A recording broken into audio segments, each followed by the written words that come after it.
Então vamos dar continuidade à nossa aula aí de máquina CC. Na semana passada a gente fez uma aula bem extensa a respeito dos fundamentos das máquinas CC, alguns aspectos construtivos. Falamos também das questões envolvendo enfraquecimento de fluxo, reação da armadura, algumas peculiaridades, né, alguns efeitos que ocorrem quando a gente tem uma máquina CC operando com uma carga elevada, seja ela como motor ou como gerador. Discutimos também alguns aspectos, né, de solução, como a gente pode estar resolvendo esses princípios, né, esses problemas. E na aula de hoje a gente vai focar mais em motores e geradores na parte de circuitos. Mas primeiramente eu vou passar aqui alguns aspectos construtivos que na última aula eu achei que ia ficar muito extenso, não quis passar. Nós terminamos a aula já bem perto das 6 horas, acho que se não era 6 horas. E para não ficar mais cansativa, eu resolvi passar na aula de hoje. Então a gente inicia a aula de hoje com alguns aspectos construtivos, né? Que após a última aula a gente consegue ter uma compreensão mais exata e já conseguimos identificar com mais clareza alguns componentes aí dos motores.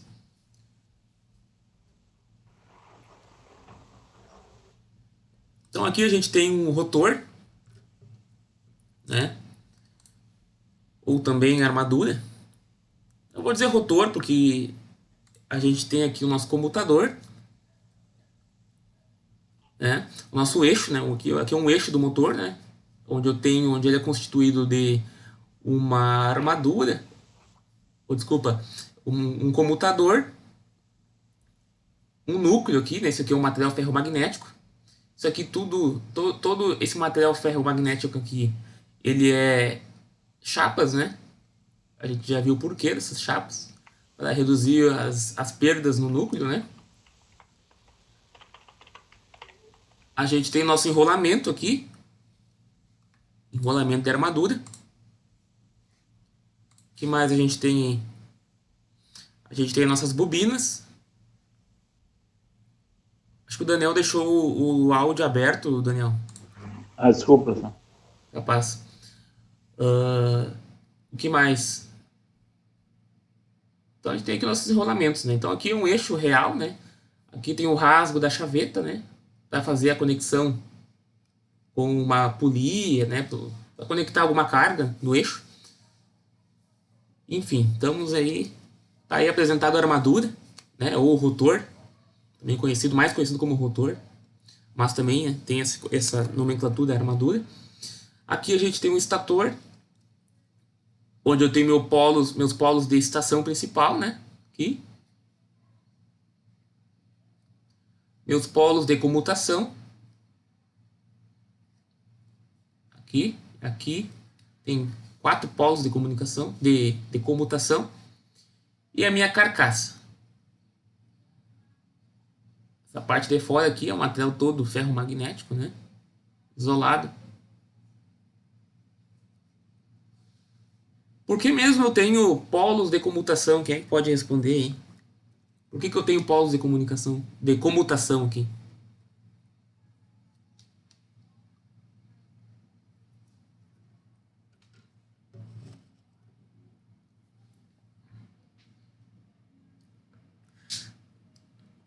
Da aula da semana passada aí, pessoal. Falou sobre isso.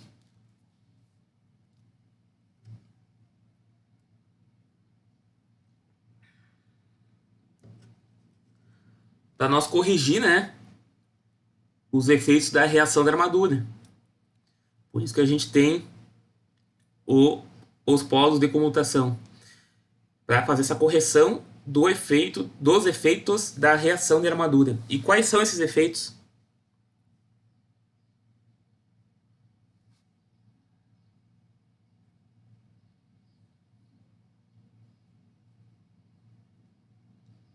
Quem é que veio na última aula aí?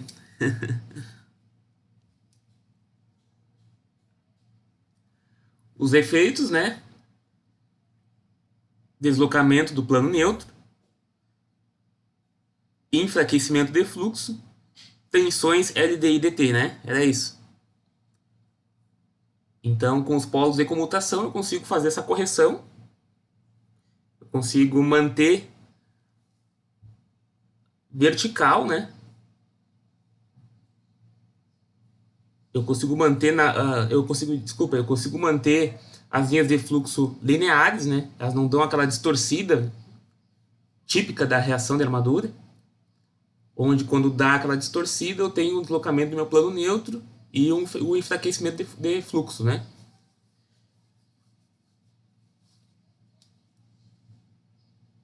E por que eu tenho enfraquecimento de fluxo? Por que o fluxo fica enfraquecido quando as minhas linhas se distorcem? Alguém está respondendo aí no chat? Eu não tô vendo aí, o pessoal tá meio quieto.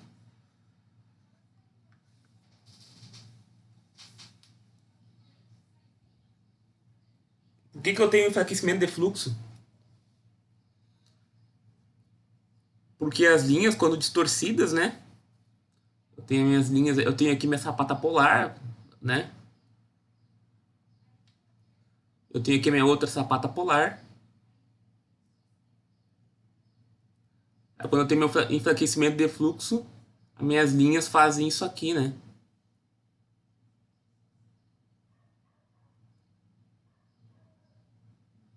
Elas fazem esse movimento aqui, né? A mesma coisa aqui. Então eu tenho uma distorção das minhas linhas de campo aqui, né? Do meu fluxo, onde elas vão se concentrar num lado da sapata polar, né? E nesse lado aqui da sapata polar também.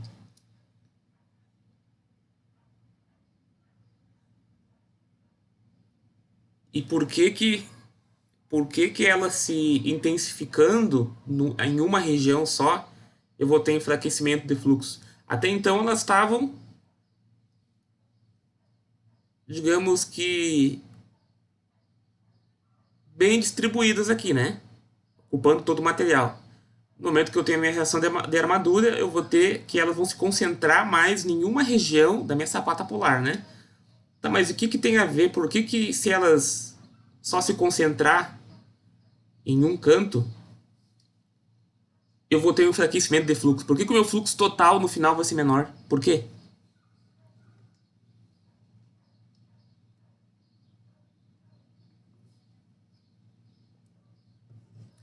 Da última aula, de novo, eu vou ter um enfraquecimento de fluxo, porque nesta região aqui, né, a máquina ela opera já no ponto já muito próximo da saturação do meu material ferromagnético.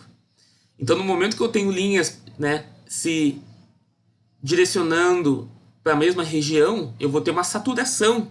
Ou seja, o que é uma saturação? Eu vou ter um acúmulo de linhas de fluxo, mas eu não vou ter proporcionalmente um número maior de domínios magnéticos do material se alinhando com essas linhas de fluxo, porque o material já está operando no limite de domínios magnéticos que possam ser alinhados. Então eu vou perder fluxo, vou perder intensidade de fluxo magnético. Por isso que eu tenho meu enfraquecimento de fluxo. Então dei uma revisada na última aula. Esses conceitos aqui são de grande valia aqui, né, para a disciplina. Então não esqueçam, né, desses conceitos aí. Então por isso que eu tenho meus polos de comutação, né? Aqui eu tenho meu polo de comutação, e aqui eu tenho outro. E aqui também, né? Tenho mais de um polo de comutação, porque eu tenho mais bobinas, né? Eu vou ter mais de um plano neutro. Vou ter mais de um ponto onde eu vou realizar a comutação do par das bobinas, né? Do par dos condutores ali, né? Por isso que eu tenho 4 polos de comutação.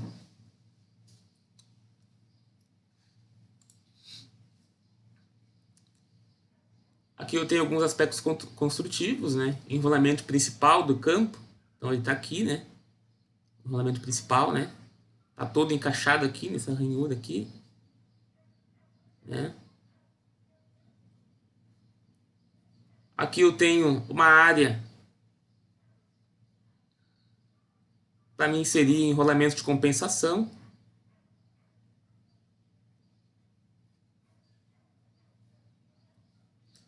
Para aqui mesmo eu tenho enrolamentos de compensação. Aqui, ó. Eu tenho enrolamento de compensação, ó. Bem naquela área que aqui tá vazio. Aqui tava vazio. E aqui agora eu tenho ela com enrolamento de compensação.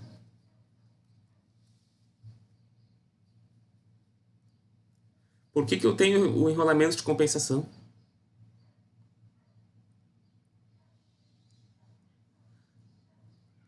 Para corrigir o quê? Achei que alguém ia me corrigir aqui, mas acabou ninguém me corrigindo, né? Eu falei que o enfraquecimento de fluxo é corrigido pelos polos de comutação. Isso não é verdade, né? Os polos de comutação eles só corrigem as tensões LD e DT e o deslocamento do plano neutro. O enfraquecimento de fluxo ele é corrigido pelos enrolamentos de compensação.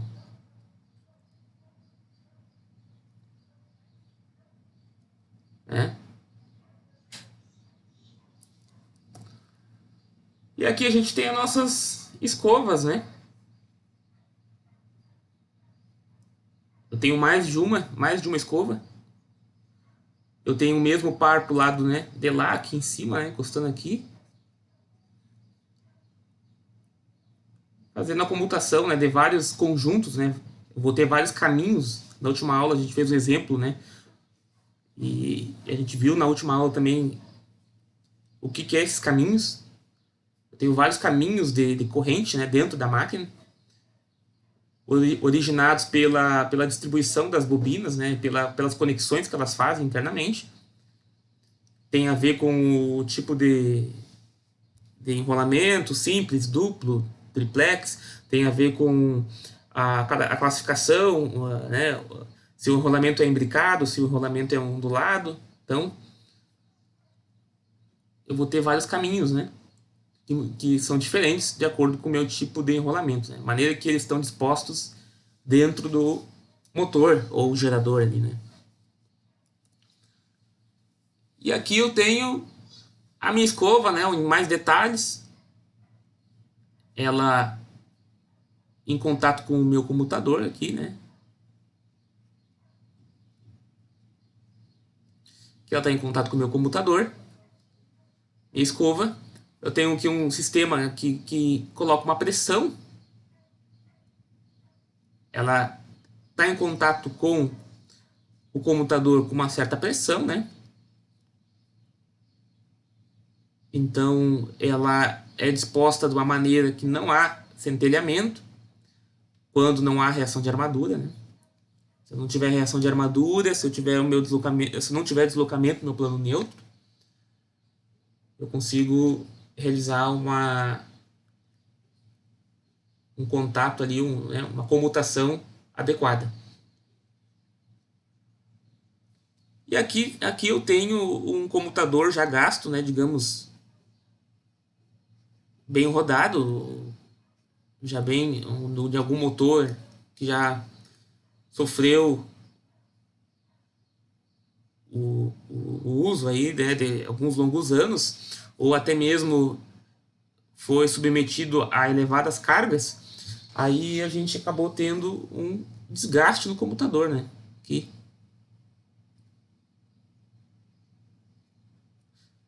Devido a tensões LDI DT que devem ter ocorrido, né? Que deveriam ser presentes nessa máquina.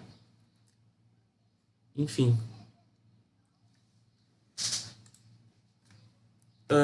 Eu tô com um vídeo aqui de uma simulação do motor CC que eu acho que é legal colocar para nós discutir agora aqui um pouco. Vocês verem como é que ele é por dentro, né? O motor real, como é que ele é por dentro. E a gente vai comentando aqui, vai pausando, vai comentando, né? Então aqui eu tenho o meu computador, né? Meu computador, minhas escovas, eu tenho N pares de enrolamentos. Eu tenho a minha armadura aqui dentro. E aqui fora eu vou ter o meu estator laminado com os enrolamentos dos meus interpolos, dos meus polos, desculpa. Então, em seu funcionamento normal, né? À medida que o comutador vai girando, eu tenho a rotação do motor. E como é que a gente começou, né? O estudo a partir de um ímã normal, né? Um ímã permanente, onde eu tinha uma espira. Aqui ele está mostrando que ele tem N espiras aqui conectadas, né? N espiras formando uma bobina conectadas no computador, um computador simples, né? De 2 contatos só. Eu tenho as minhas escovas que entram em contato com esse computador. E na medida que elas entram em contato com o computador, onde eu tenho um campo, né, originário ali, de norte para o sul, eu vou ter, quando ligado numa pilha, né, uma bateria, eu vou ter uma corrente elétrica. A gente já comentou. Agora aqui a gente consegue enxergar melhor, né? Então o positivo aqui vai sair a corrente elétrica por aqui, vai passar pela escova, vai encostar aqui no computador, vai passar para a espira, né? Então a corrente aqui do lado esquerdo vai entrar na tela, né? Vai ir para o fundo. Então pela regra de Fleming para motor eu vou ter, né? Aquilo que a gente já conversou. Vou ter uma força para cima.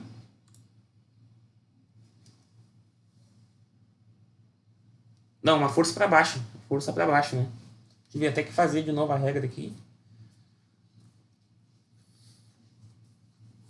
Então, na medida que esse tempo vai passando, ela vai girando, né? Isso que está acontecendo, né? E quando troca aqui, né? Quando há comutação, o meu positivo começa a ter contato com o outro lado da espira, não é mesmo?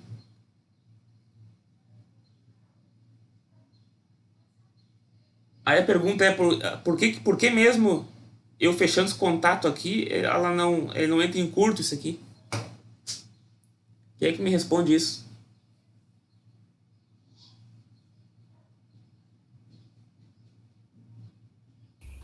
Eu não tenho muita certeza, né, professor? Só eu acho que é porque aquele círculo, aquela argola ali, eu acho que ela não está em curto. Ela deve estar ligada uma no polo positivo da pilha e outra ligada no polo negativo. E esses dois não devem estar em curto. Não fechando o curto no geral, né? Sim, o que ocorre aqui, né, que quando eu tenho a minha bobina, minha espira nessa posição aqui, né, eu não tenho tensão induzida nela, né, então quando eu faço essa reversão dos polos, eu não tenho tensão nela, não tenho tensão aplicada nela. Por quê? Porque o produto vetorial entre a velocidade e o campo, quando a espira está nessa posição aqui, é zero. É por isso que não fecha um curto ali. Eu vou estar vou estar invertendo os polos na posição onde o produto vetorial entre o B e o V é zero. Aí eu não tenho tensão induzida quando eu faço a troca, né, a reversão dos contatos. Porque até aqui eu estava com a minha escova encostada na parte azul aqui, né? Aí girou, né? Ó, tava na parte azul, mais escuro. Aí ele foi girando, né? Até que no momento toquei, tá vendo que tem um rasgo no computador? Ó, o computador tem um rasgo ali. Aí quando ela foi encostar, quando ela encostou nessa outra parte, foi bem quando a espira estava em sentido vertical, estava reta. Em virtude disso, eu tinha o quê? Eu tinha uma tensão induzida igual a zero.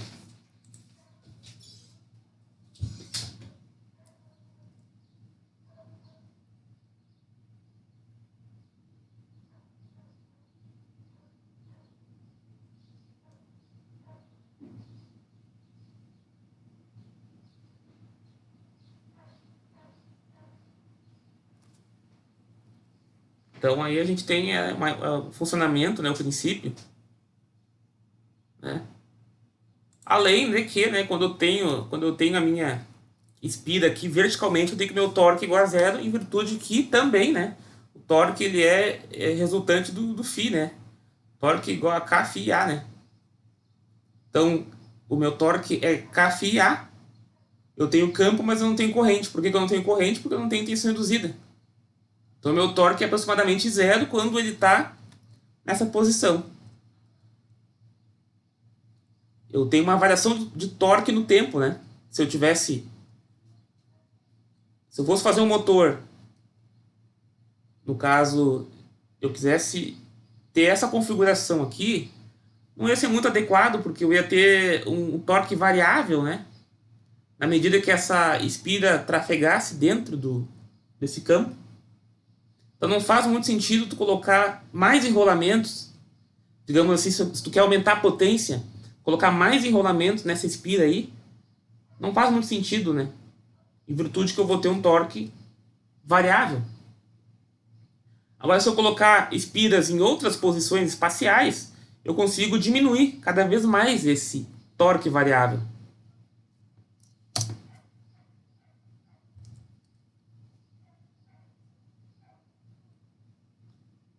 Eu vou inserir mais espiras. Ó, tá vendo? Ó, aí eu tô vendo o sentido, como é que o torque é variável. Ó, quando ele tá chegando nessa posição reta, ele para. Ó. Ele é mais rápido, né? A força é mais intensa quando a bobina tá assim, né? Ou na horizontal, eu tenho uma força mais forte atuando, né? Porque com certeza o torque induzido é máximo, porque o produto vetorial entre a velocidade e as linhas de campo vai ser máxima, né? Vai ser seno de 90, vai ser máximo. Então eu tenho uma força máxima. Então quer dizer que quando a espira está na horizontal, eu tenho minha força máxima. E por isso que eu tenho esse torque aí, esse tranco aí, né? Contínuo, né? Porque eu tenho só uma espira, né? Tenho só uma espira. Eu vou ter esse torque aí meio que, né? Variado, né? Com o tempo.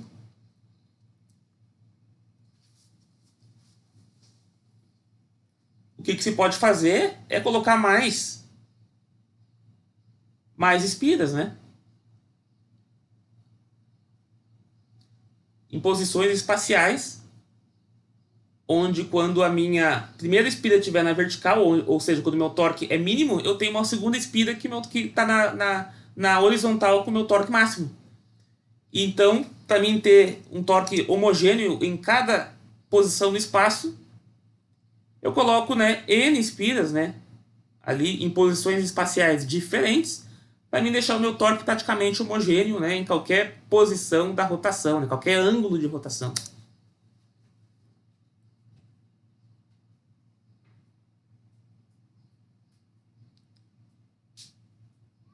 Combinado, né, com o meu núcleo ali para intensificar o campo, né, com o meu núcleo da armadura. A mola ali que eu comentei, né, ali nas escovas.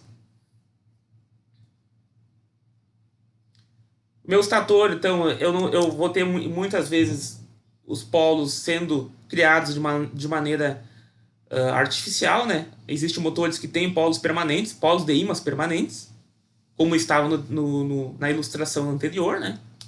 Assim mesmo. E eu vou ter motores, né, que vão ser confeccionados possuindo polos do estator de maneira artificial, né? Vou ter ali a minha chapa, né, o meu material ferromagnético todo isolado, e eu vou ter bobinas no estator para gerar o campo que estava sendo gerado antes pelas sapatas. Então agora eu não vou ter mais as sapatas gerando o campo norte-sul, eu vou ter um outro enrolamento que vai gerar esse campo norte-sul.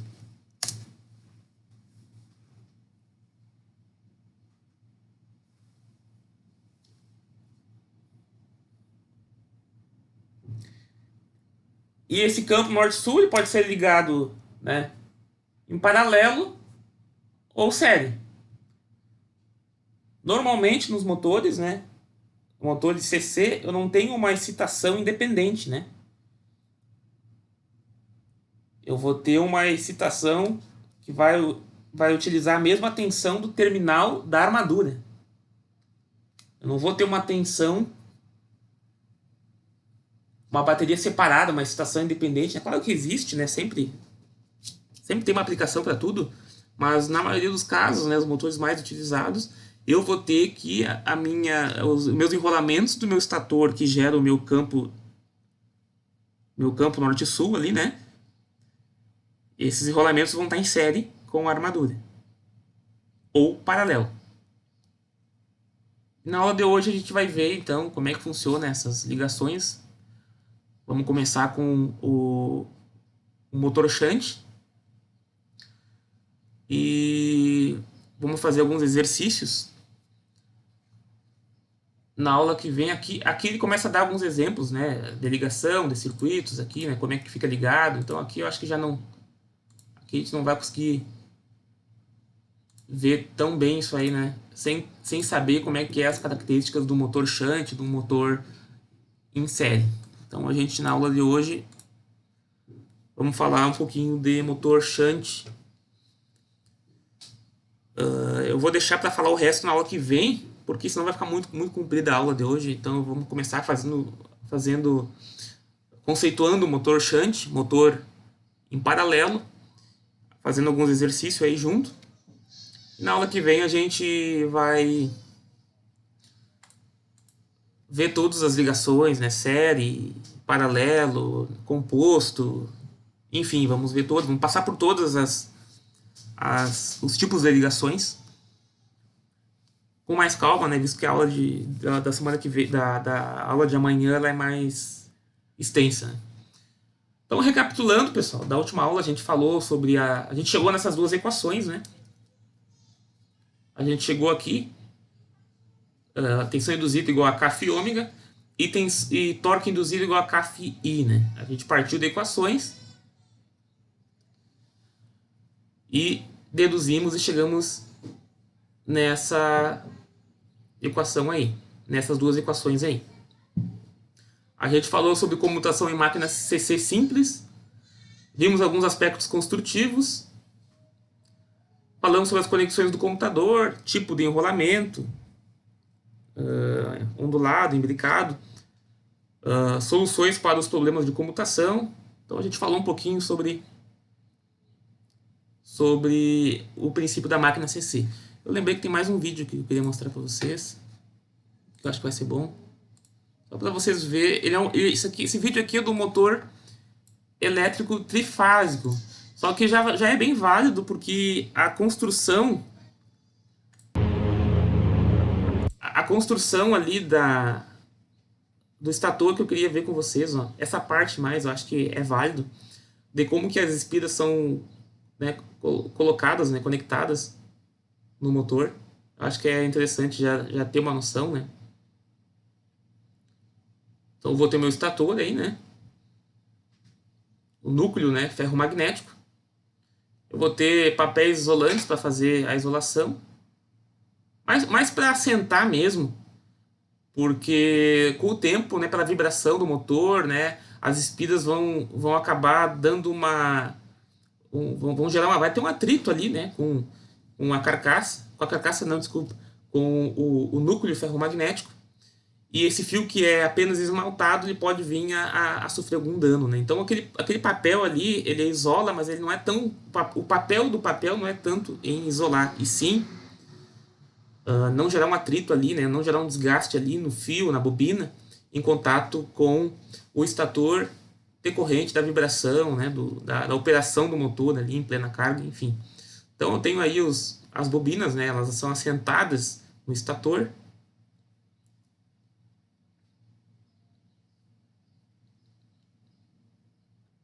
Então eu tenho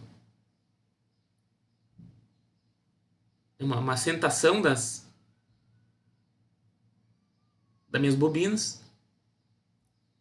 E também ele coloca, né, o outro lado ali para fechar, deixar fechado ali, não ter nenhum tipo de desgaste em virtude da vibração, né? Porque ele está girando ali, né? Ele tá em rotação, pode vibrar e esses materiais aí podem acabar fechando algum curto, né?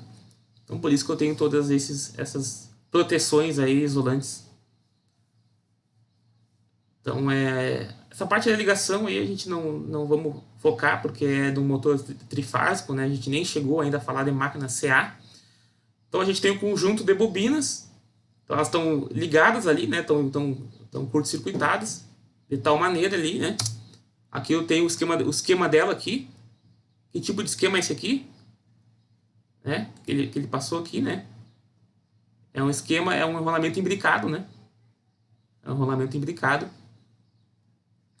Então, é assim que ele fica assentado, né, no estator quando eu preciso gerar um campo. Um campo no estator. É dessa maneira que os enrolamentos são conectados. Só essa parte que eu queria mostrar para vocês. Que o restante aí já são características de máquinas CA. A gente não falou sobre isso ainda.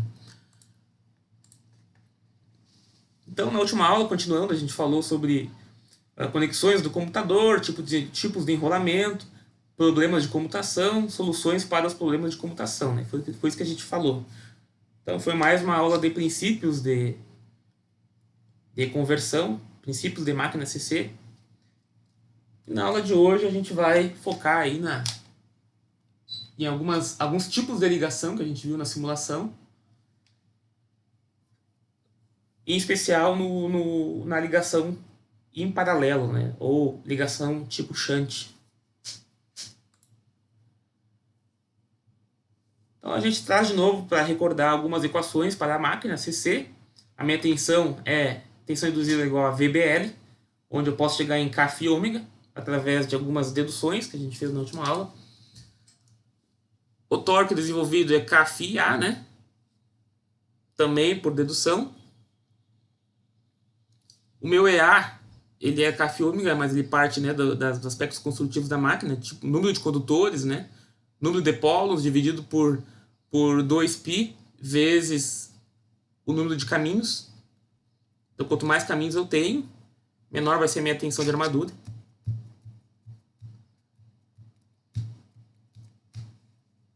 Eu acho que tá tranquilo essas equações aí. Alguém ficou com alguma dúvida da aula passada?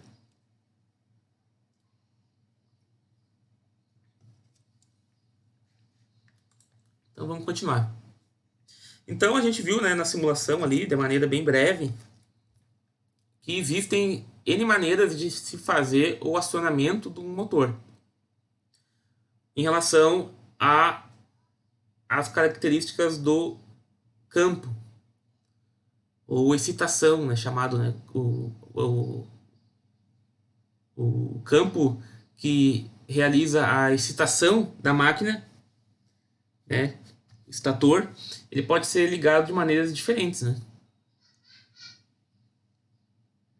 E a princípio esse campo ele é acionado a partir de uma fonte CC, né? Mas pode ser uma fonte CA, né? Mas caso não seja explícito essa fonte CA no campo, eu posso estar utilizando uma fonte, fica subentendido que é uma fonte CC. Então a gente tem um motor CC de excitação independente. O funcionamento dele a gente já compreendeu nas últimas aulas aí, né? Não sai muito, não foge muito das equações que a gente já deduziu até aqui. E hoje a gente vai focar aqui no motor CC em derivação, né? Então aqui, por exemplo, eu tenho um circuito de excitação independente. Eu vou ter aqui uma tensão VF aplicada aqui, né? Esses dois terminais aqui.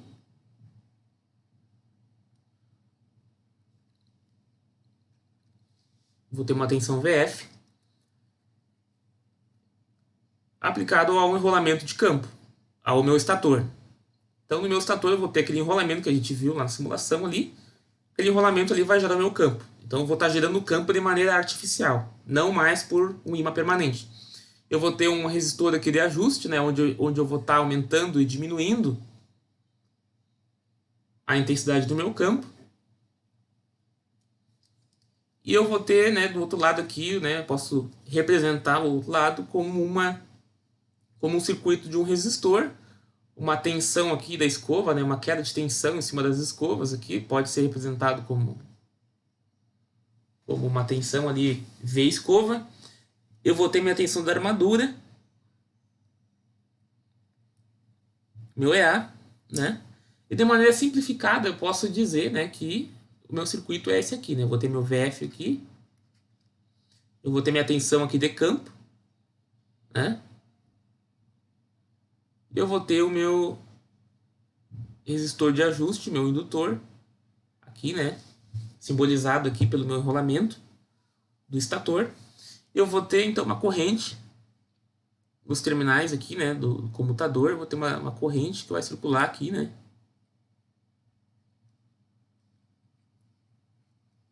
Pela máquina. Aqui eu tenho os meus terminais, né?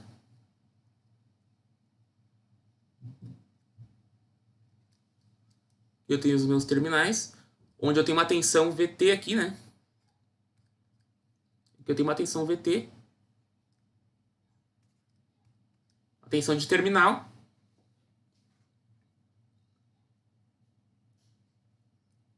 Então eu tenho uma estação independente, né? Eu não tenho a estação.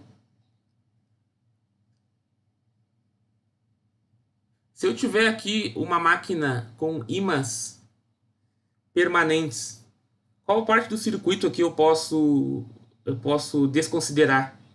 Como é que ficaria uma máquina de ímãs permanentes?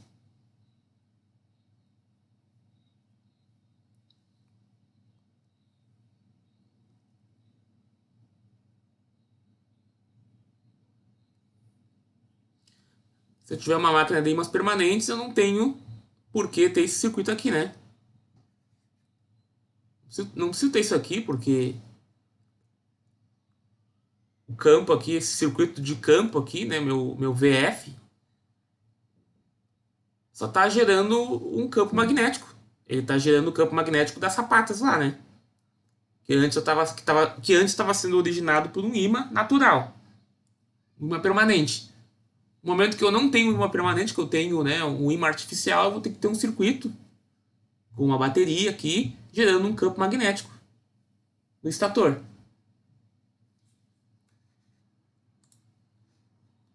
Não é isso?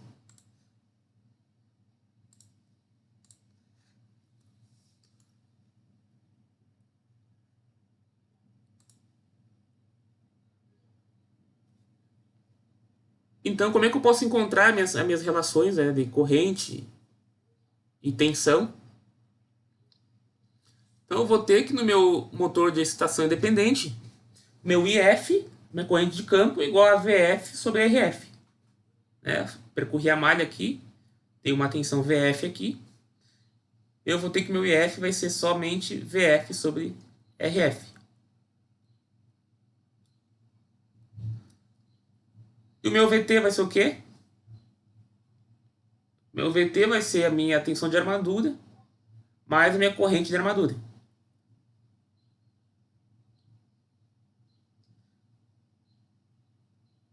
Então, o meu IL é igual ao meu IA. Aqui, ele está se referindo, essa corrente aqui, IL,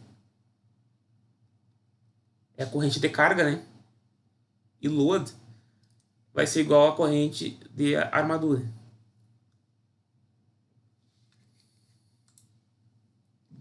E o motor com excitação em derivação, como é que fica?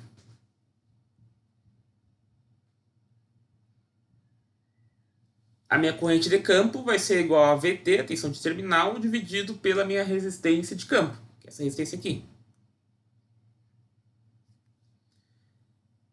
E o meu VT é igual ao meu IA, EA mais IARA.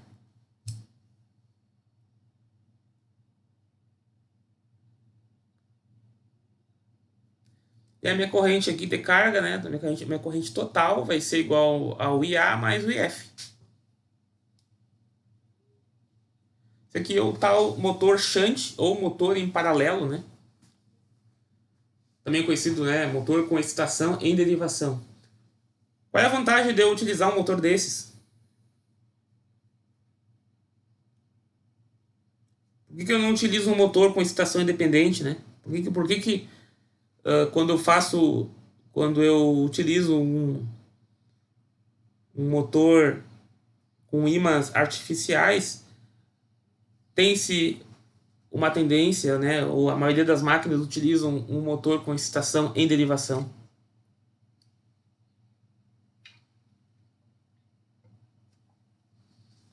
Vamos lá, pessoal, vocês estão muito quietos aí? Vocês estão na aula aí?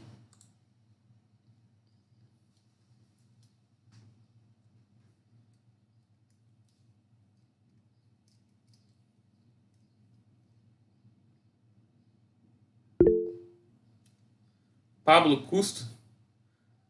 Também custo. Custo, porque eu não vou estar precisando de uma tensão, né, externa para gerar o meu campo.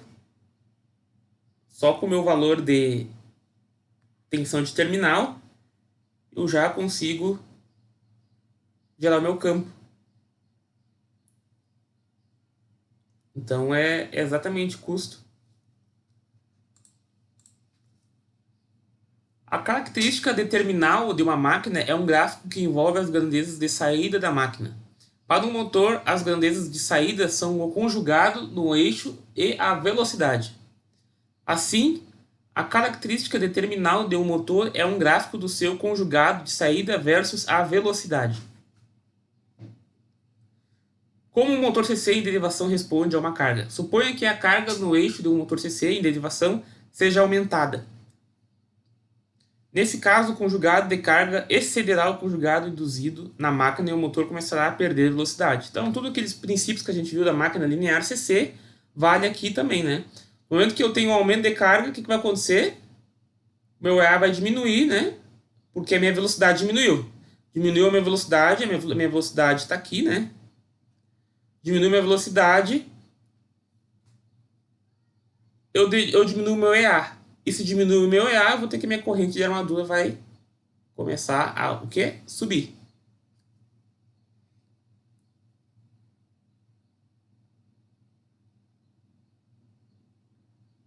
Se a minha corrente de armadura sobe, o meu torque induzido vai subir, né?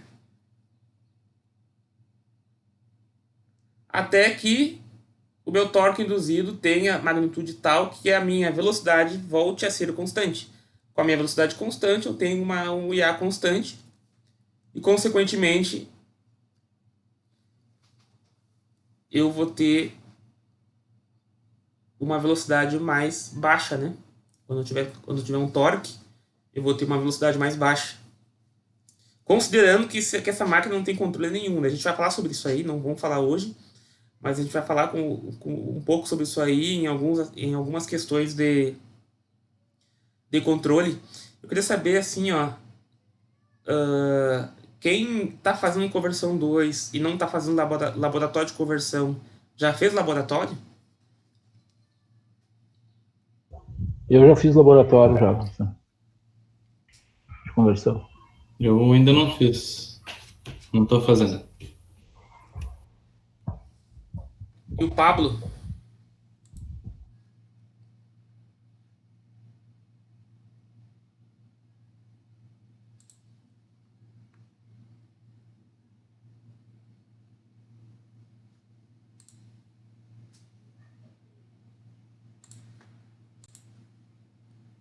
Porque eu vou... Porque assim, ó, eu quero fazer essas simulações desses motores aí no Simulink e eu vou estar fazendo isso lá em laboratório. E seria interessante vocês, né, fazer essa... eu acho que da turma aqui, o único que está no laboratório e fazendo conversão 2 é o Messias e o Ayrton, acho, né? O Ayrton não está aqui hoje. Porém, é interessante porque daí a gente vai poder ver esses fenômenos aqui, né? De carga, eu aumentei a carga, reduz a velocidade, né? E... Opa! Não, mas eu não vou. Ah, tá, ele falou que eu não consegue ir, mas eu vou fazer aulas online. Mas eu tô só comentando mesmo, né? Que eu só queria saber quem é que já tinha feito conversão 2, o laboratório de conversão. Então só o Daniel que fez, tá? Mas esses efeitos aqui a gente vai estar vendo lá, né? Tu fez há pouco tempo, Daniel? Ou tu faz muito tempo que tu fez? Não, eu fiz com o professor Scherer. Foi 2017, né? Ah, tá. Eu fiz junto com a Amanda até. Com a turma da Amanda, né? Ela já se Ah, formou já tá. com.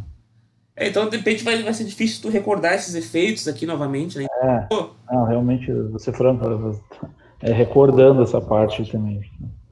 eu fiz com o professor Marquesan, tá? Eu vou, assim, ó, eu vou liberar para quem quiser participar das aulas de laboratório, que não tá, pode participar, né?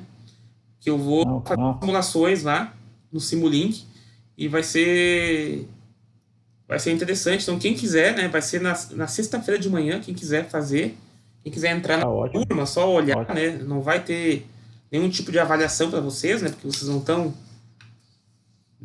É acompanhando. mais para acompanhar e conhecer a ferramenta também, mais Isso é realmente, para né? conhecer, né? Porque não vai ter como fazer aulas presenciais agora.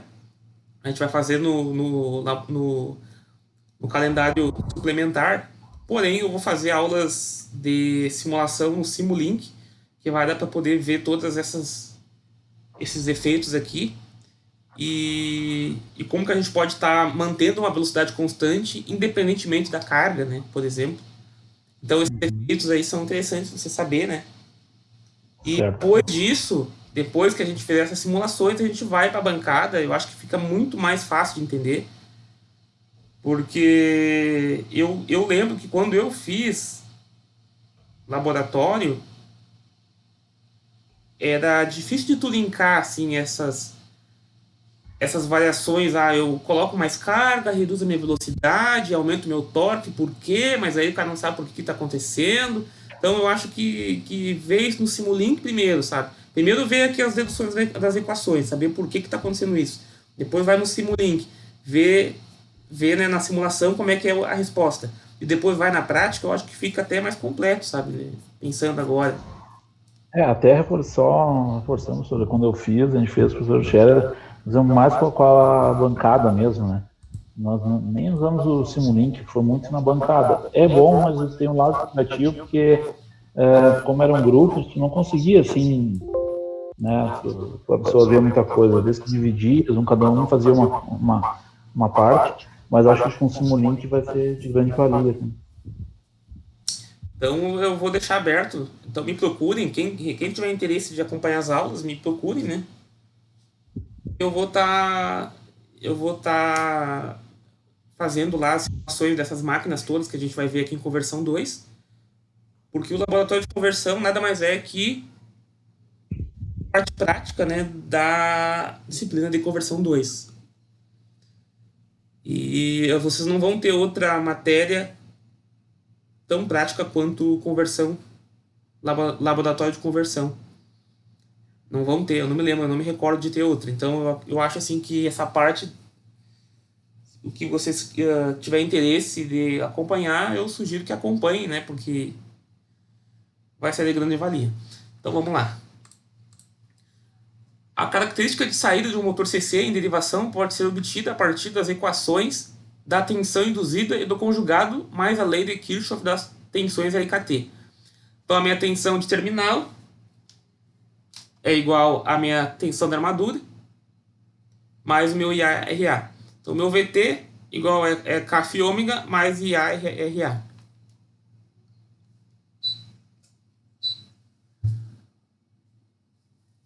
Então eu posso calcular, né? Posso saber qual que é a minha velocidade em função da minha tensão de terminal vezes o meu Kφ menos o meu RA, Kφ ao quadrado. Eu tenho aqui uma tensão, uma velocidade em função do torque, né?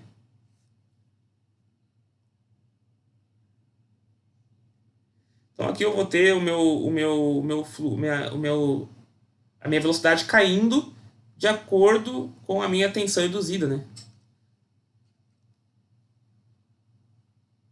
Quanto maior a minha tensão induzida, menor é a minha velocidade. Porque se eu estou induzindo mais torque, quer dizer o que? Que eu estou colocando mais carga, né? Mais carga eu coloco, mais ele reduz a velocidade. E aqui eu vou ter, então, né, à medida que eu vou aumentando a carga, né, que eu vou aumentando meu torque induzido, eu vou ter aqui uma reação, né, de armadura, que, né, o enfraquecimento do fluxo devido à reação da armadura vai ocorrer quanto mais aumenta a minha carga, eu vou ter que a minha velocidade vai começar a crescer de novo devido à minha reação de armadura, né?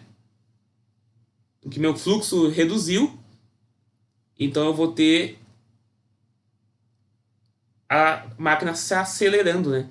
A gente viu na última aula que isso aqui não é interessante. Vocês vão pensar assim, bah, que bom. Então depois de um certo torque eu começo a ter um reajuste natural aqui, né? Não, a gente viu na última aula que essa reação de armadura causa uma aceleração da máquina.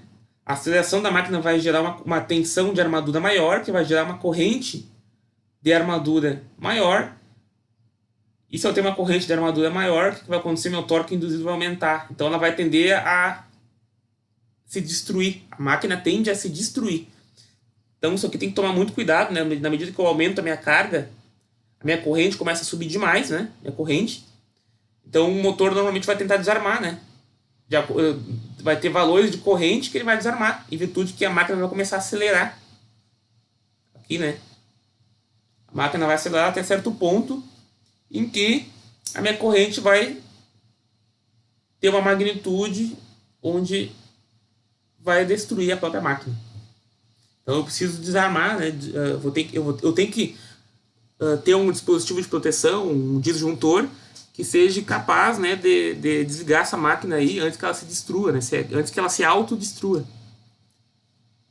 Então, se eu não tenho um disjuntor, eu posso queimar o motor só colocando carga nele.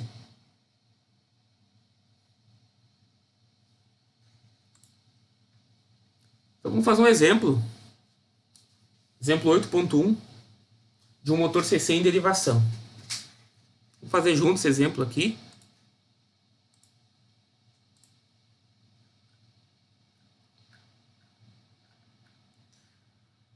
Então eu tenho que um motor CC em derivação de 50 HP com 250 volts e 1200 RPM.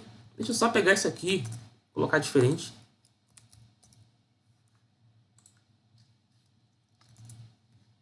Para mim nós ter mais espaço aqui.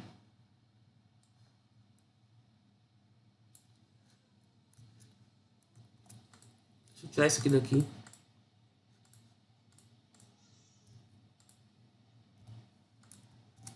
Vou botar separado isso.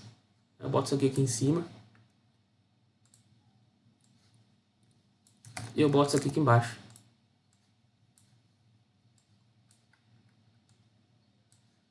Esse fica melhor. Um motor CC em derivação de 50 HP, 250 volts e 1200 RPM com enrolamentos de compensação tem uma resistência de armadura, incluindo as escovas, os enrolamentos de compensação e os interpolos de 0,06 ohms. Seu circuito de campo tem uma resistência total de R ajuste mais RF de 50 ohms, produzindo uma velocidade a vazio de 1200 RPM, a 1200 espiras por polo no enrolamento do campo em derivação. 1200 espiras por polo. Então, encontre a velocidade desse motor quando a corrente da entrada é 100 amperes. Então, o que a gente pode fazer? A gente pode encontrar uma relação, né? Encontrar uma relação.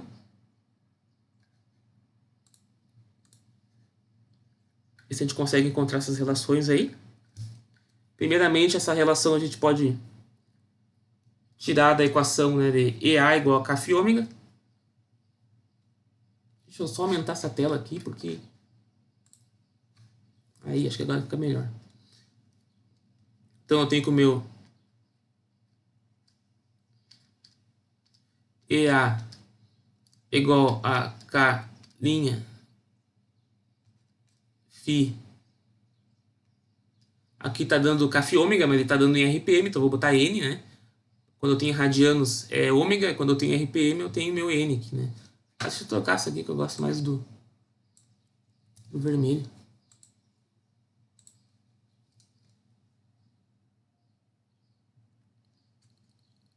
Então, o meu EA é igual ao meu K, linha, Φ, N, né, que meu NM, aqui, rotação do motor.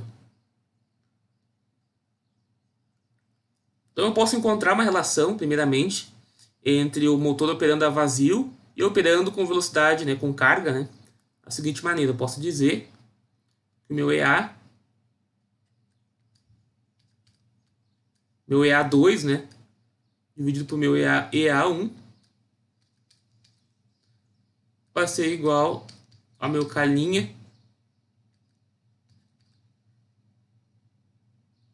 Φ, N, M2, dividido por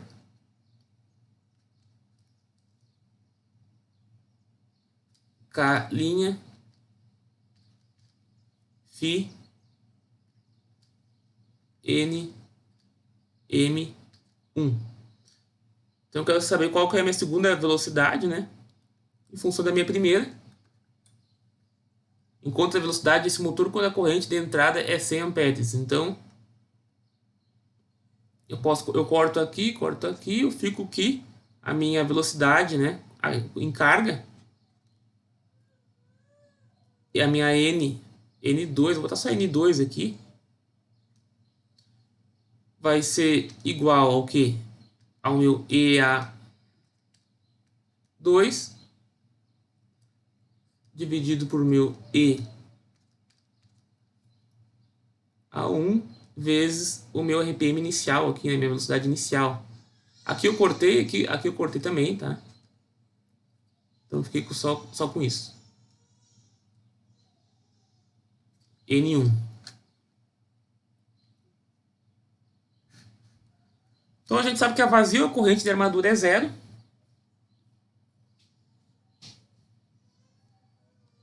Por que a vazio a minha corrente de armadura é zero?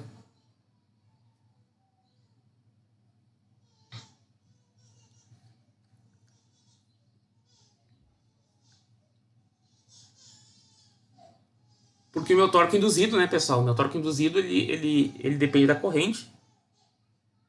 E no momento que eu não tenho um torque contrário, né, considerando que o motor opera aí com pouca resistência, com poucas perdas, né, eu vou ter que a minha tensão de armadura, a minha corrente a vazio, ela é zero.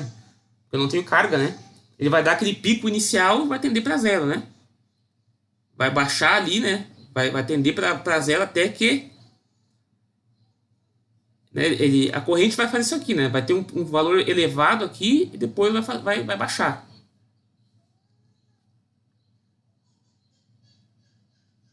Em virtude de que? Em virtude que o meu torque induzido vai ser igual, né? Vou pegar umas equações da última aula aqui, que eu acho que vocês vão ver melhor isso aqui, né? Quando eu fiz essa matéria aqui, foi tudo meio corrido. E eu tinha dificuldade em ver essas coisas, pelo menos no início.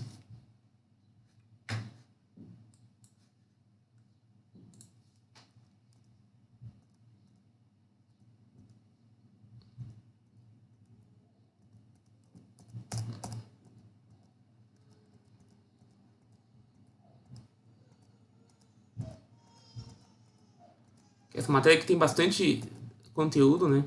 Então algumas partes passam batido, né? Onde é que tá as equações?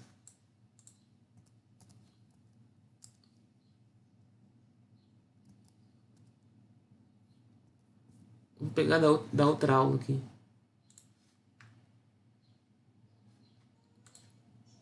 Acho que é da aula 2. Aqui, ó. A máquina CC motor, né? Aqui. Vou copiar esse aqui.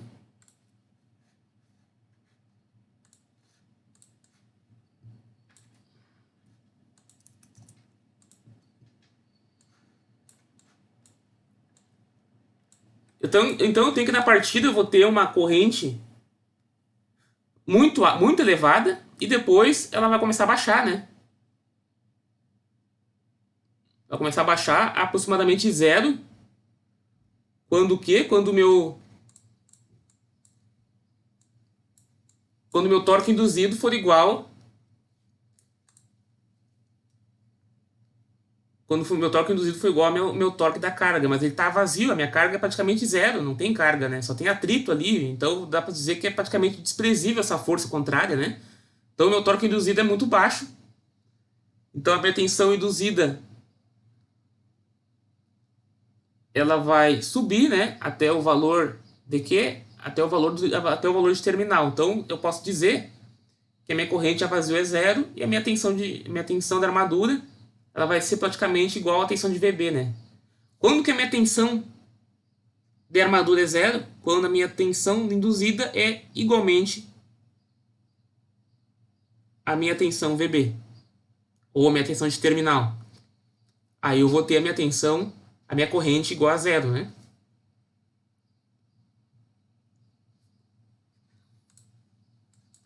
Pois bem, deixa eu botar aqui para cima. Continuando. Então a vazio a minha corrente de armadura é zero, de modo que o meu EA1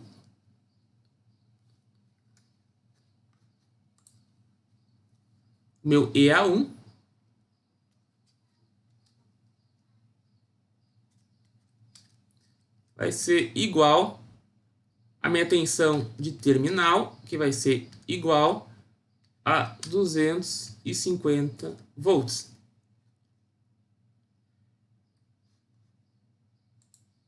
E a minha velocidade N1 é 1.200 RPM. Então eu posso responder minha A como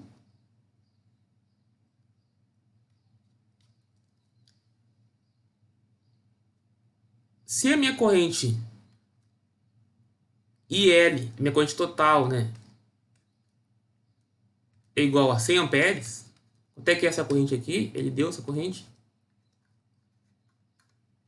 Ó, entre a velocidade do motor quando a corrente de entrada, é 100 amperes. Encontre a velocidade desse motor quando a corrente de entrada é 100 amperes. Então, se IL é 100 amperes, então a corrente de armadura do motor será o quê? Meu IA é igual a IL menos IF, que é igual a IL menos VT sobre RF. Minha corrente de campo aqui, né? Então eu tenho que o meu IA vai ser igual a 100 que ele deu, né? A gente quer saber. 100 menos 250 volts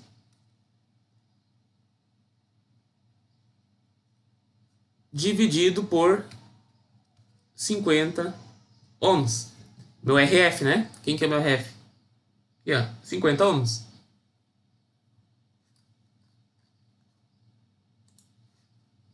Então eu vou ter que o meu IA é igual a 95 amperes.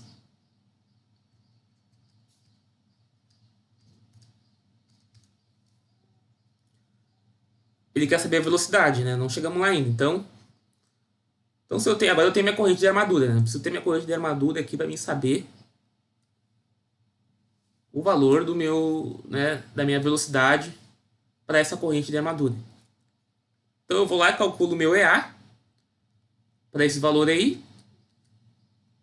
O meu EA é igual a VT menos IA RA. Tá tranquilo isso aqui, pessoal? O meu VT é igual a minha tensão de armadura mais o meu IA RA, né? Isso vocês conseguem ver daqui, né? Ó, o meu VT, aqui, né? Meu VT é igual a meu IARA mais a minha tensão de armadura. Tranquilo, né? Então posso achar aqui que o meu EA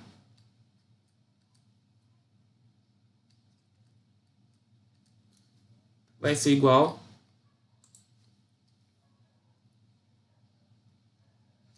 a 250 volts menos 95, que a gente calculou ali em cima, multiplicado por 0,06, que é igual a 244,3 volts. Então agora eu tenho meu EA para essa velocidade que ele quer. Eu posso calcular através daquela relação que a gente encontrou a minha nova tensão, a minha nova velocidade, né? Meu novo RPM, que vai ser igual, né? Meu N2 vai ser igual a EA2 dividido por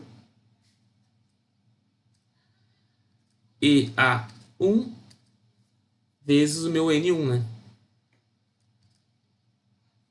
Então vai ser igual a 244,3 volts sobre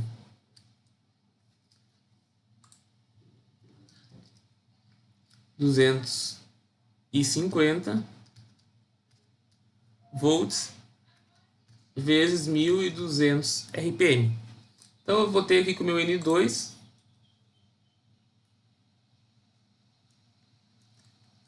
vai ser igual a 1.173 RPM. Então agora aqui eu tenho a minha velocidade, né, do motor. E da mesma maneira ele pede, né, aqui, né, a letra B e a letra C, né. A gente não vai calcular de novo, né, a gente vai fazer direto. Então a minha letra B, eu vou encontrar uma velocidade de 1.144 RPM. Meu N2, fazendo exatamente a mesma coisa, eu vou encontrar na letra B, um N2 de 1.144 RPM. A letra C também. Aqui o objetivo é nós fazer um gráfico, né, para poder entender a relação entre torque e velocidade. Então na C aqui, fazendo a mesma coisa, agora para 300 amperes, né? Eu vou ter que o meu N2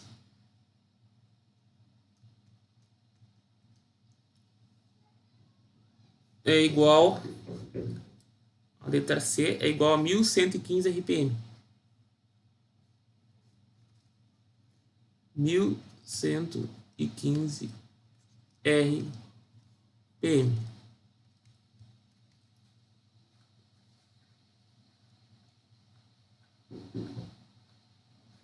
Então ele quer que plote, né? Na D, plote a característica D conjugado versus velocidade do motor. Então na letra D,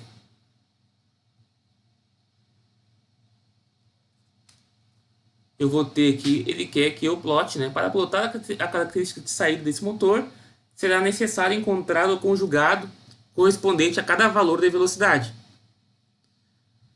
Né? A vazio conjugado induzido, tensão induzida é claramente zero. Então a vazio não tem tensão induzida, porque eu não tenho, né, carga, né? Não tenho nada que forceje o motor, né? Considerando o motor ideal, né?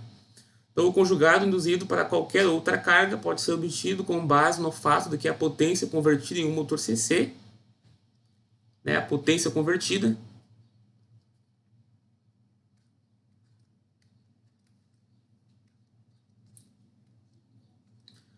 potência convertida é igual a EA vezes um IA, que é igual ao meu torque induzido multiplicado pela minha velocidade.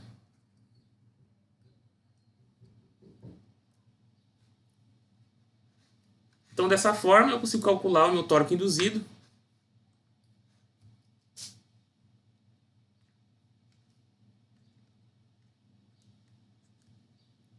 sendo igual a RA multiplicado por um IA, não é minúsculo aqui, maiúsculo, mais um IA maiúsculo, dividido por o meu ômega M.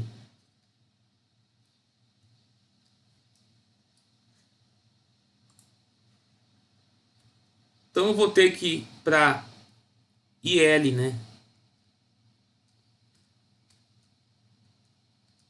igual a 100 amperes, eu vou ter que o meu torque induzido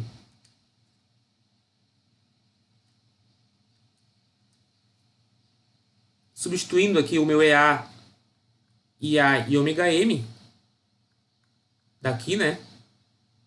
Para a letra A, quando eu tenho meu IL igual a 100 amperes, eu calculei o meu EA e calculei a minha velocidade. E aqui eu vou substituir o meu EA, que é 243,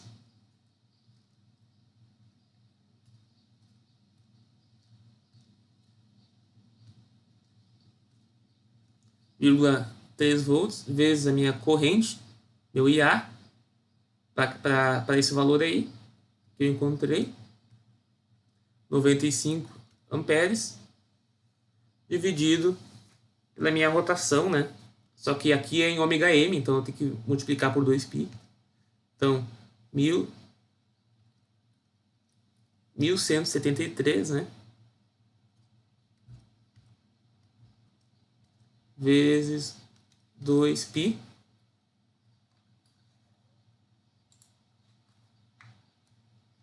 Isso aqui vai dar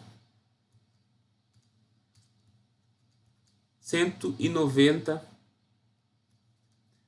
newtons metro. Tá para IL, então,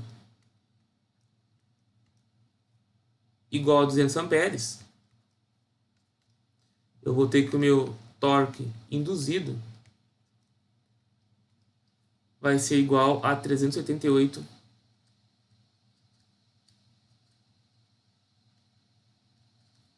newtons metro. Para IL igual a 300 amperes, eu vou ter que o meu torque induzido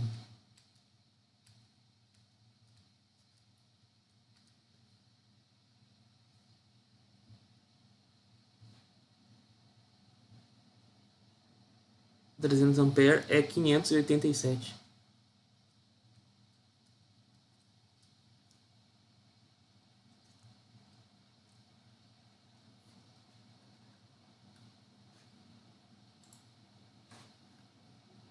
E para IL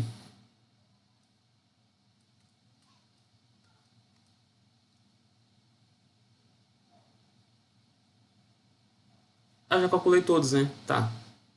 Calculei para 100, 200 e 300. Tá, isso aí, já tá todos aqui.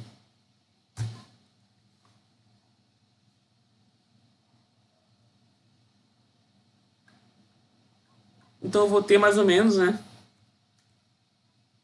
Se eu for fazer um gráfico aqui,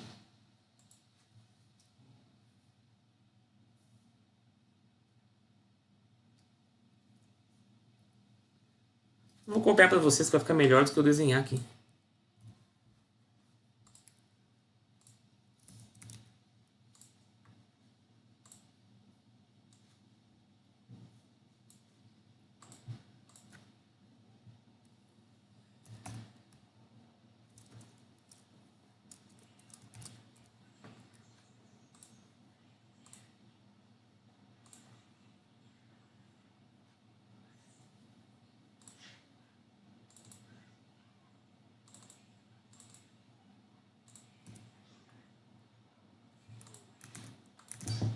Então eu vou ter mais ou menos esse gráfico aqui. Na medida que a minha velocidade vai caindo, né? Ou seja, eu vou injetando carga, eu tenho que a minha corrente vai baixar. A minha corrente vai aumentar, desculpa. Eu vou ter um torque induzido cada vez maior e uma velocidade cada vez menor. Então, para o torque induzido aqui de 580 e alguma coisa, né? Que assim. Não é bem aqui, né? Mas acho que ela até passou aqui. Vamos traçar o primeiro aqui, ó. O primeiro é 190. Estamos aqui um pouquinho menos de 200, né?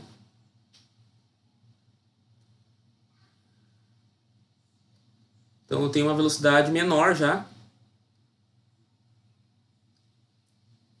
Então toda vez que eu coloco carga, eu tenho, né, um torque induzido maior, porém uma velocidade menor, né?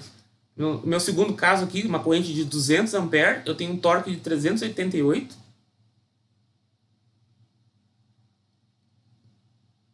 Um pouquinho menos que 400. E uma velocidade menor ainda. E para o último caso, né, para o meu torque de 587. Esse gráfico aqui está meio deslocadinho para o lado, aqui, né, tudo bem. Que é aqui, né? 587, eu vou ter uma velocidade de menor ainda aqui, né?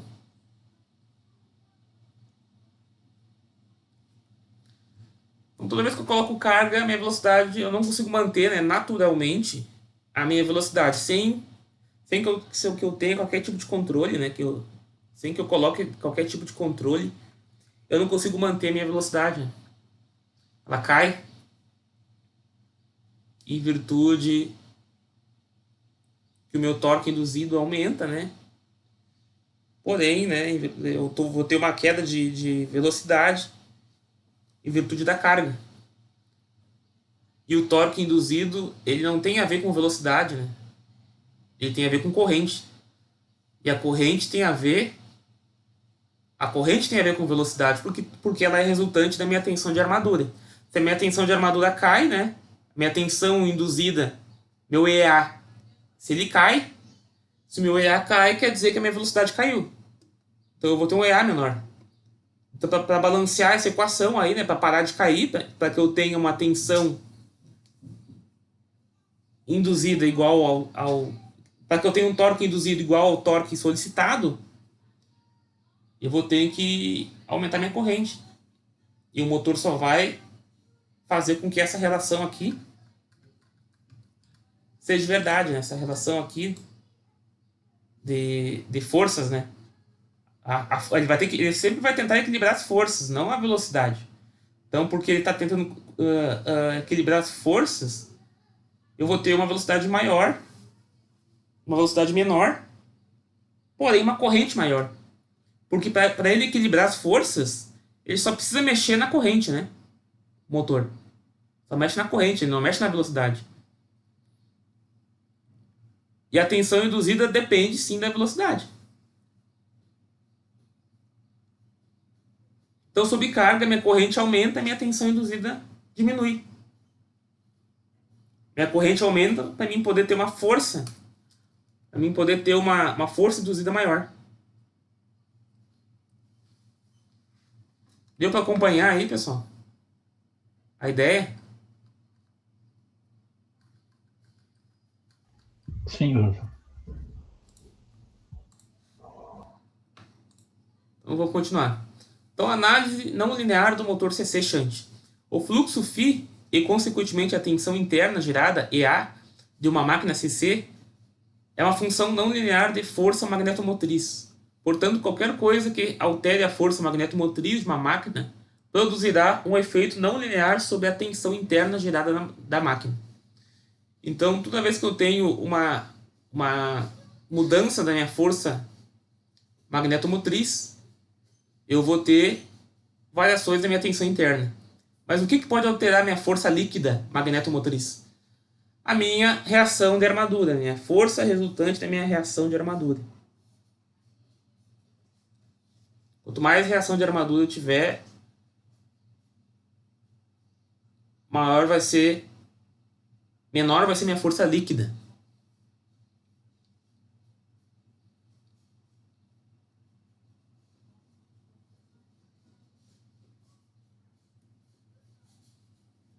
Então eu já vou ter uma tensão interna gerada diferente, né? Em virtude que a minha corrente de campo se alterou, mudou, né? Não tem mais a mesma corrente de campo. Eu tenho uma corrente de campo que ela é dependente do meu IF, menos a minha força, né? Minha força magnetomotriz da armadura. Porque aqui a gente está falando do motor shunt.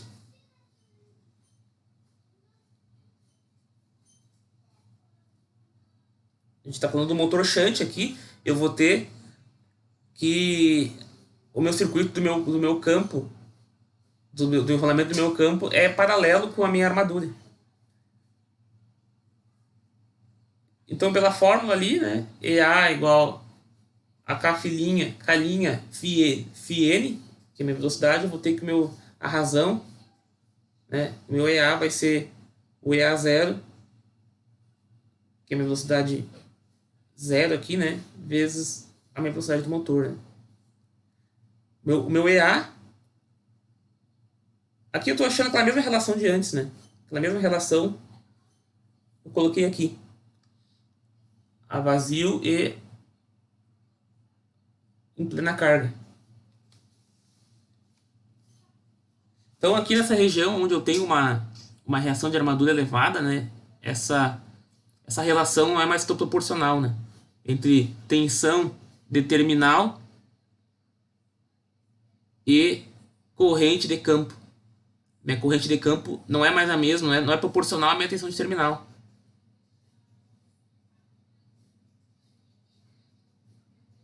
À medida que eu vou aumentando minha tensão de terminal, eu vou ter o que? Mais corrente de armadura. E eu vou ter mais reação, né? A força contra a eletromotriz da armadura vai ser maior. Isso vai gerar essa não linearidade aqui, né? Essa parte aqui não linear.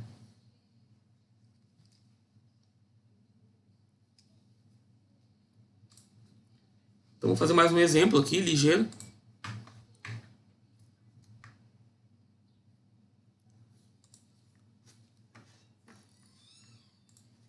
Exemplo 2. Para nós entender isso aí. Um motor CC em derivação de 50 HP, 250 volts e 1200 RPM, sem enrolamentos de compensação. Ou seja, ele não vai ter compensação da reação de armadura. Tem uma resistência de armadura, incluindo as escovas e os interpolos, de 0,06 ohms. Seu circuito de campo tem uma resistência total de RF mais R ajuste de 50 ohms, produzindo uma velocidade a vazio de 1200 RPM. No enrolamento do campo, em derivação, a 1200 espiras por polo. A reação de armadura produz uma força magnetomotriz desmagnetizante de 840 ampere-espira para uma corrente de campo de 200 ampere. A curva de magnetização dessa máquina está mostrada na figura 8.9, que é essa aqui do lado. Encontre a velocidade desse motor quando a sua corrente de entrada é 200 ampere. Então vamos fazer aqui a mesma ideia de antes. Vamos encontrar a nossa corrente de entrada, vamos encontrar a nossa velocidade quando a nossa corrente de entrada é 200 ampere.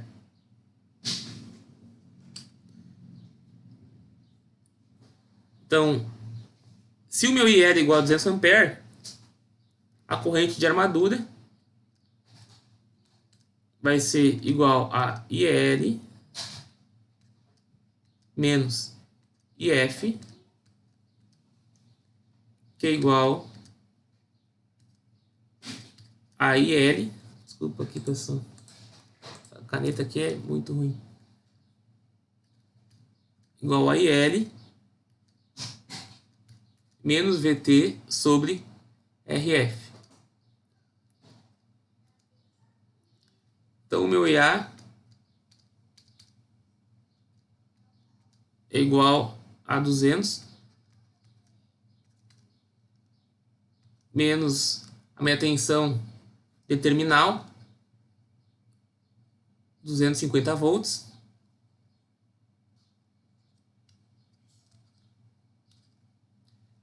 dividido por a minha resistência do meu campo, que é 50. Eu vou ter aqui que a minha corrente de armadura vai ser 195 amperes.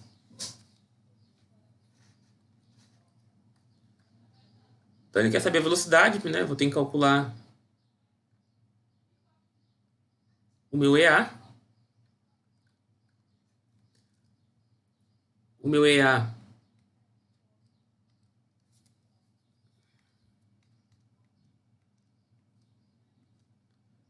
é igual ao meu VT menos IARA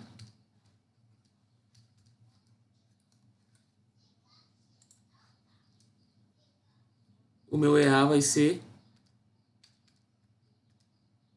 igual a 250 volts menos 195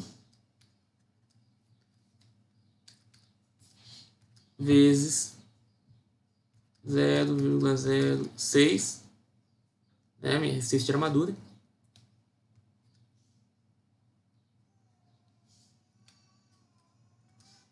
Então o meu EA vai ser igual a 238,3 volts.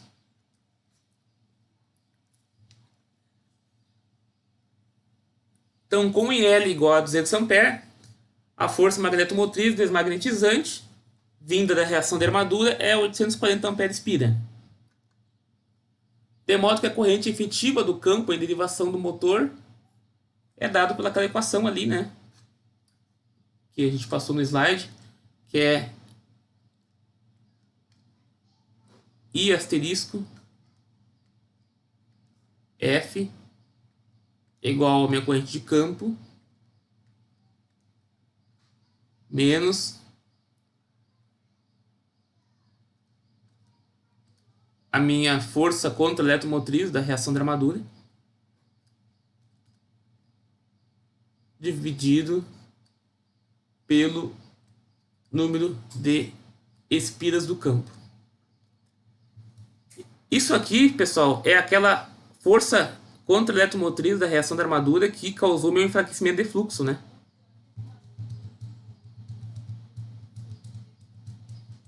Porque se o meu fluxo total é menor, quer dizer que, né? Quer dizer que a minha corrente também vai reduzir. E como é que a gente representa isso matematicamente? Através dessa força contra eletromotriz da reação da armadura. Então é aqui que aquela força lá acaba influenciando no rendimento do motor. Então eu vou ter aqui que o meu IF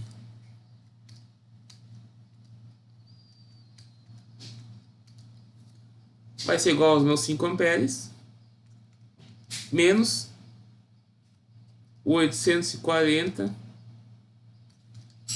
ampere-espira dividido por 1.200 espiras, que é igual a 4,3 amperes. Então, da curva de magnetização, a gente pode ver que essa corrente efetiva de campo produz uma tensão interna de quanto?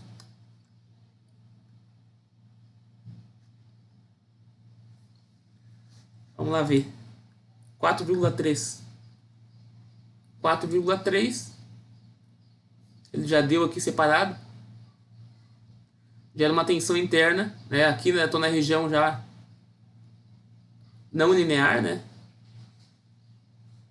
Dá uma tensão interna de 233 volts.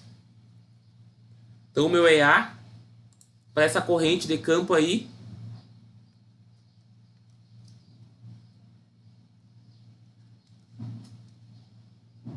meu EA0 aqui, né?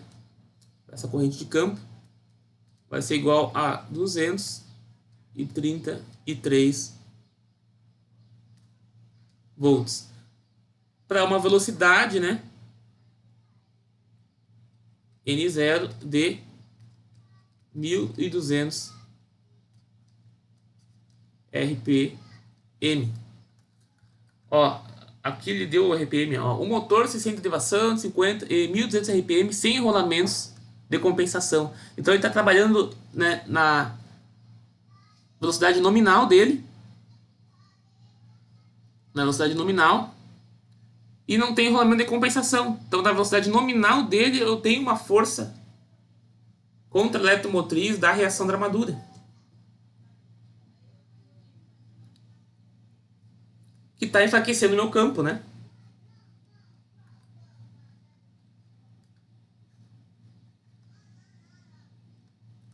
Então como é que eu posso calcular a minha nova tensão a minha nova RPM, né? Quando ele coloca aqui, né, enquanto a velocidade desse motor, quando a sua corrente de entrada é 200 A. Quando eu tenho uma corrente de 200 A, como é que eu posso calcular a minha velocidade quando a minha corrente de entrada é 200 A? Então o que a gente fez? Lembrando aqui, a gente encontrou a nossa corrente de armadura. Quando a nossa corrente de entrada era 200 A, a gente encontrou 195 A. A gente calculou a nossa tensão da armadura para esse valor, né? Valor de entrada aí de 200 amperes, né? Quando eu tenho uma tensão quando eu tenho uma corrente de entrada de 200 amperes, eu vou ter uma tensão de armadura de 238,3. Só que ele quer saber qual que é a minha velocidade, né, quando eu tenho essa corrente de 200 amperes, né? Qual que é a minha velocidade? Como é que eu faço para calcular isso? Eu tenho que saber qual que é a minha tensão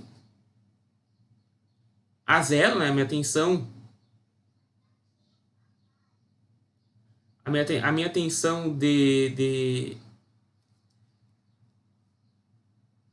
que relaciona o meu campo, né? Quando eu tenho a minha força contra a eletromotriz, eu tenho que calcular em cima desse A aqui. Não desse EA aqui, né? Teoricamente eu deveria calcular em cima desse EA aqui. Mas eu vou calcular em cima desse aqui, porque eu tenho uma força contra a eletromotriz que reduziu minha tensão de armadura, né?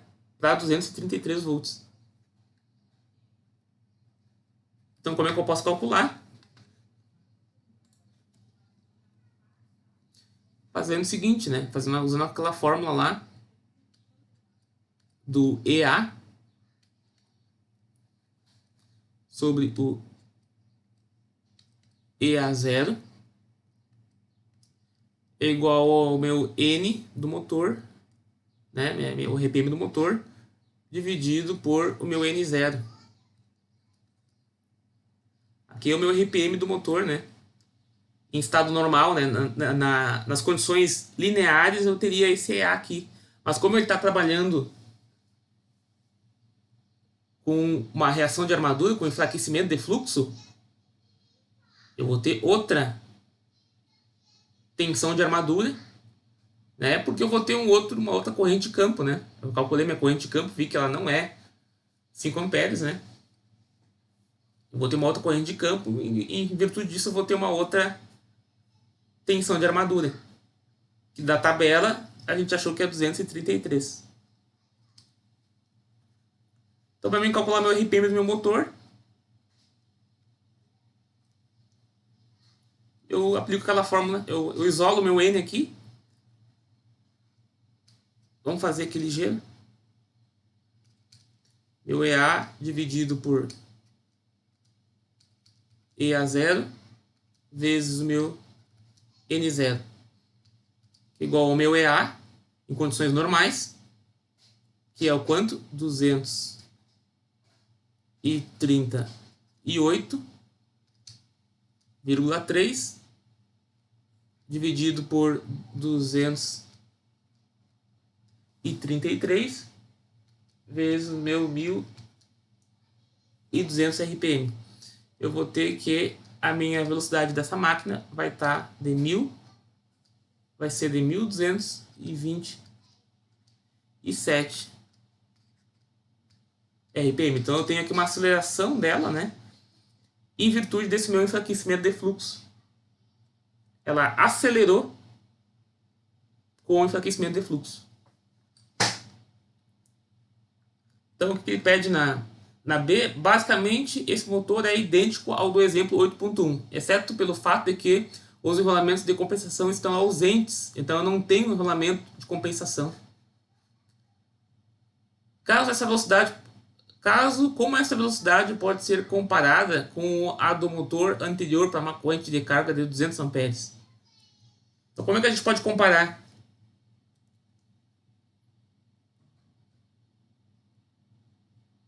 Então a gente pode dizer que essa velocidade aqui é maior, né? Eu tenho aqui 1227 e no exemplo anterior eu tinha quanto? Para 200 amperes eu tinha 1144. Exatamente, é o mesmo motor, 1200 RPM, ele tinha tudo igual, né? É tudo igual, eu tinha uma velocidade para 200 RPM, para 200 amperes, né? Letra B aqui, eu tinha uma velocidade de 1144 RPM. Então, de 1144 RPM para 200 amperes, ele foi para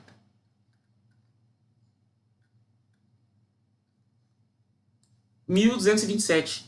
Quer dizer que o enfraquecimento de fluxo foi tal que ele subiu quase 100 RPM em virtude desse enfraquecimento de fluxo.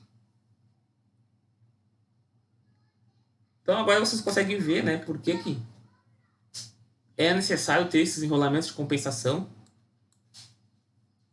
caso um motor opere em valores de corrente que vão posicionar ele nessa região aqui não linear, né, onde eu vou ter enfraquecimento de fluxo.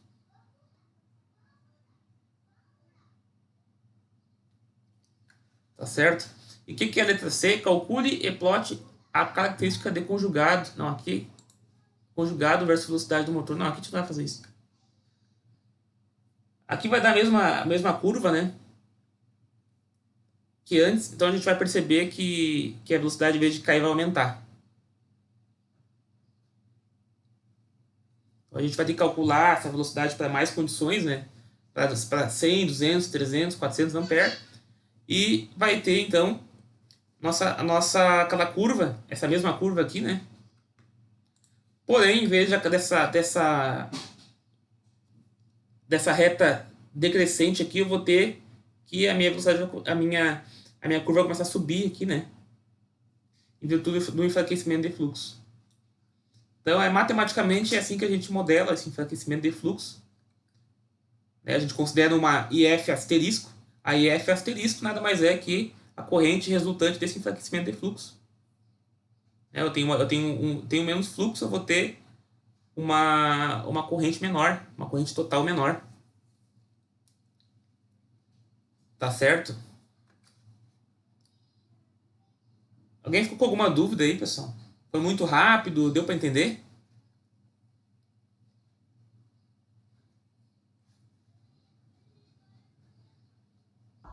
Deu pra entender, mas acho que eu vou refazer, se eu pegar o exercício de novo, vou refazer ele com calma. Mas deu pra entender. Beleza. Vocês têm que, assim, ó, tá claro que eu iniciei a aula falando de alguns aspectos da aula passada, né, de enfraquecimento de fluxo, reação de armadura. Então vocês têm que ter essas ideias claras, né? E vai lá da primeira aula, quando eu falei de saturação, da parte do estresse magnética, né? Do porquê que quando as linhas de fluxo, né, dentro da sapata, elas se concentram numa dada região, eu vou ter uma saturação, né? Que vem lá na parte de domínios, que eu comentei, domínios magnéticos. Então tudo aquilo ali vocês têm que rever, né? Para deixar mais claro esses conceitos e entender de onde é que vem, né, essas interações. Eu tentei ir mais devagar aqui, né? Para vocês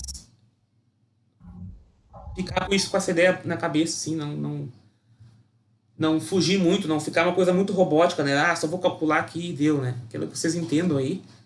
Por isso que até fui devagar nessa parte de cálculo aqui, podia ter passado corrido aqui, passei mais devagar, para vocês terem esse entendimento aí. Por hoje vamos ficar por aqui, Certo. são 13h17. Teria mais um exemplo aqui, mas eu não vou passar. Já está muito em cima do horário. A partir da aula que vem, a gente vai falar um pouco de controle de velocidade, como é que a gente pode manter a velocidade constante, né? Mesmo com essa variação de torque. E vamos ver se vai dar tempo de entrar em geradores, né? Que falta ainda motor série, motor composto, né? Estação composta. E vamos ver se dá para, na próxima aula amanhã, né, nós já falar sobre geradores. Alguém ficou com alguma dúvida, pessoal? Da minha parte tá ok. Então eu vou encerrar a aula de hoje aqui. A gente se encontra amanhã. Boa tarde para vocês, pessoal. Se falamos amanhã às 13h. Boa tarde. Boa tarde, professor. Boa tarde, Sté. É.